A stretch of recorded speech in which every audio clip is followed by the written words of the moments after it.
The 1996 Boags Originals, probably the most spoken about basketball team on the Northwest Coast ever.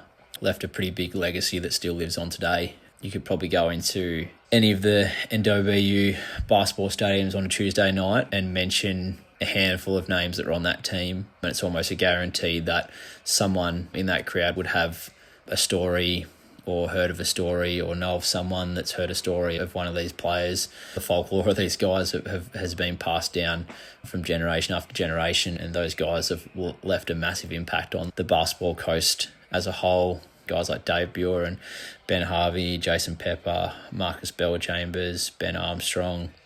Obviously, my dad was part of that team as well too. Obviously, got some pretty cool footage there at the end of my dad grabbing me out of the crowd, which is probably one of the most cherished videos I've got on my phone, and something that will mean a lot to me for a long time. Obviously, only being 3 years old, I have no memory of the game, but to see myself in that team photo with those guys and manage to get my little 5 seconds of fame being in the team photo there is something really cool. And I still have a lot of connection with the team. Obviously, Ben Armstrong was a part of the team, and he was my favourite player growing up, and I was obsessed with the tattoos and his floater that he had, and that's probably the reason I'm covered head to toe in tattoos to this day.